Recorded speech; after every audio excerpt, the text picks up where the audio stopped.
इस कार्यक्रम में मैं सबसे पहले आप सब लोगों का अभिनंदन करता हूं और पथ निर्माण विभाग के माननीय मंत्री नितिन नवीन जी को विशेष तौर पर मैं बधाई देता हूं कि आज ये जो डबल डेकर फ्लाईओवर के निर्माण का शिलान्यास, और सच पूछिए तो सिर्फ शिलान्यास ही नहीं है बल्कि कार्यारंभ हो जाएगा। अब सब चीज़ की तैयारी है। ये थोड़ा पहले हम लोग करने के लिए तैयार थे, लेकिन इस बीच में कुछ समय लगा ताकि काम प्रारंभ कर सकें। सिर्फ इसको किसी तरह से शिलान्यास वाले कार्यक्रम से उतनी दिलचस्पी नहीं होती है, लेकिन अगर काम प्रारंभ हो जाए तो बड़ी खुशी होती है। तो मैं इसके लिए विशेष तौर पर बधाई देता हूं पथ निर्माण विभाग को और उनके माननीय मंत्री को नितिन नवीन जी को कि अब ये काम शुरू होने वाला है। हमारे सभी साथियों ने, पदाधिकारी ने, माननीय मंत्री ने, उप मुख्यमंत्री ने जो जरूरी चीज़ें हैं उसकी आप सब लोगों को जानकारी दी है। अब ये ज़रा सोच लीजिए क्या हाल है भाई। हम लोग तो यही न पढ़े हैं, पटना विश्वविद्यालय में ही न, साइंस कॉलेज में पढ़े, उसके बाद इंजीनियरिंग कॉलेज में पढ़े। अब बाद में जब अटल जी की सरकार में हम मंत्री थे तो हमारे अनुरोध पर ये जो आप सबको मालूम है कि जो पूरा का पूरा ये बन गया साइंस कॉलेज, तो ये सब चीज़ जो साइंस कॉलेज को जो परिणत कर दिया गया, अब किस प्रकार से हो गया है। अब वो तो साइंस कॉलेज, इंजीनियरिंग कॉलेज का, अब पहले उतनी भीड़ नहीं रहती थी। हम लोग तो चलते रहते थे बराबर, न उतनी आबादी थी न उतनी भीड़ थी।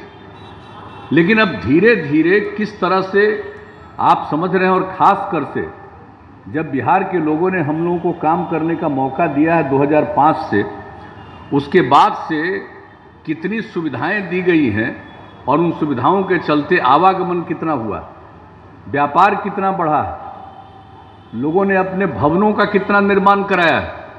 इन सब चीज़ों को लेकर के जो आवागमन है, आने जाने में जो भीड़ बढ़ती चली जा रही, अब लोगों को काफ़ी दिक्कत होती।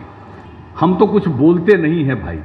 खुदा बख्श लाइब्रेरी के बारे में जो पहली बार हम तो देखे समाचार पत्र पे, और तुरंत हमने विभाग को कहा कि अरे भाई, खुदा बख्श लाइब्रेरी के साथ किसी भी प्रकार का कोई इंटरफेरेंस नहीं होना चाहिए, और इन लोगों ने स्वीकार करके उसको कर दिया। लेकिन हम नहीं कभी कुछ बोलने गए। आज हम आपको बोल रहे हैं। आई जरा जितने बोलने वाले खुदा बख्श लाइब्रेरी वाले हैं, जरा याद कर लेना भाई, 6 से लेकर के उसके आगे तक कितना बार खुदा बख्श लाइब्रेरी हम लोग जाते रहे, जरा बताइए। खुदा बख्श लाइब्रेरी में जो दावा करते हैं तो कितने मुख्यमंत्री वहां पहुंचे थे, जरा इतिहास को निकलवा करके दिखवा लीजिए, जान लीजिए, और हम लोगों का कितना लगाव है। तो इसीलिए वहां पर किसी तरह का कोई तरह की बाधा उत्पन्न नहीं हो, यह हम लोगों ने तत्काल एक दिन देखा। हमने कहा अरे भाई, वहां के साथ किसी तरह का नहीं होना चाहिए, नहीं हो रहा। और इसके अलावा जहां भी पॉसिबल है वहां पर उसका विस्तार सड़क का दोनों तरफ थोड़ा कर रहे हैं, क्योंकि जब डबल डेकर ही बन रहा है, ऊपर में सुविधा है, लेकिन नीचे वाला को भी तो ठीक रखना पड़ता है ना, नीचे को भी तो ठीक रखना पड़ता है। तो इसीलिए आप सब को जो जानते ही है नेहरू मार्ग, अब उसका हाल देखते थे ना पहले क्या रहता था। जब उसी में हम लोगों ने शुरू करा दिया तो उसके बाद उस समय कुछ लोग विरोध कर रहे थे, तो हम गए उसका शिलान्यास करने।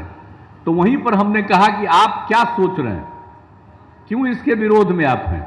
आप जानते हैं ऊपर से अगर फ्लाईओवर बनेगा तो वहीं पर दुकान चला जाएगा। अरे दुकान तो नीचे रहेगा। जो आप लोगों का रिश्ता इससे है, आप लोगों को और सुविधा होगी। यहां से वहां माने एक तरफ से दूसरी तरफ जाने वाला है, उसके लिए वो सुविधा हो जाएगी, तो नीचे आपका और अच्छा लगेगा। तो आप जरा जा करके देख लीजिए कि नीचे का क्या दृश्य रहता है, कितने लोग आवागमन वालों को जो सुविधा हुई।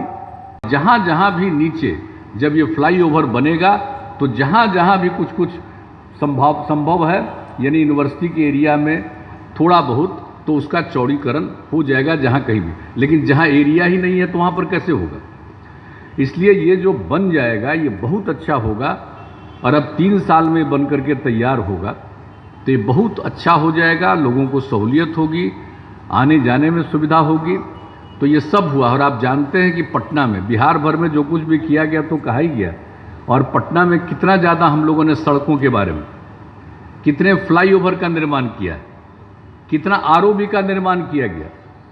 आप जरा जान लीजिए कि पहले जो रेलवे लाइन था उसके ऊपर आरओबी था, रोड ओवर ब्रिज था, कितना कम था। अब हम लोगों ने तो 15 बनवा दिया, 5 अभी और बन रहा है। तो कितनी सुविधा हुई है लोगों को आने जाने में। और उसी तरह से इस राज्य में भी आप देख रहे हैं ना, अब आते होंगे तो कैसा महसूस होता होगा, कितना फ्लाईओवर बनवा दिया।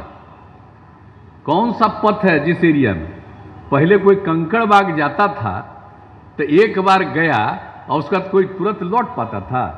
कंकड़ बाग से कोई अगर इधर आता था पटना के रास्ते में तो एक बार आया तो बेचारे को एक बार ही शाम तक लौटने में चाहे जितनी दिक्कत हो लौटता था। क्या दिक्कत थी। और अब जरा देखिए क्या हाल हो गया। वहीं से शुरुआत करा दिया हम लोगों ने। और उसी तरह से देख लीजिए कि किस तरह से सड़कों का कितने जगह पर फ्लाईओवर का निर्माण हुआ। तो अब जाकर के जरा आने जाने में, अब जब कोई दानापुर जाना चाहता तो उसको कितनी सहूलियत हो गई। अब पहले कितना दिक्कत होता था। तो चारों तरफ से हम लोगों ने इस प्रकार से इंतजाम कर दिया है, और जिसका जिक्र हमारे माननीय मंत्री ने भी किया है, उप मुख्यमंत्री जी ने भी चर्चा की, और हमारे जो अपर मुख्य सचिव हैं उन्होंने भी संक्षेप में कहा। तो इन सब चीज़ों पर आपको हम कितना देर समय लें। आप सब तो जानते ही हैं, सब पत्रकार मित्र हैं, उनसे हम हाथ जोड़कर प्रार्थना करेंगे कि एक आध बार तो 2005 तक क्या हालत था और 2005 से अब तक पटना शहर का क्या हालत है, कृपा करके एक बार लोगों को बता दीजिए। यही सबसे अच्छी चीज़ है। हम बोलते रहेंगे तो उसका कोई महत्व है? कोई महत्व नहीं है।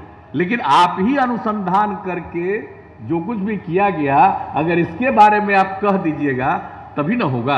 अब तो आप आजकल सोशल मीडिया आ गया, अब सोशल मीडिया में जो मन में आता है करते हैं। तो जरा सोशल मीडिया में पहले वाला हाल भी बता दीजिए।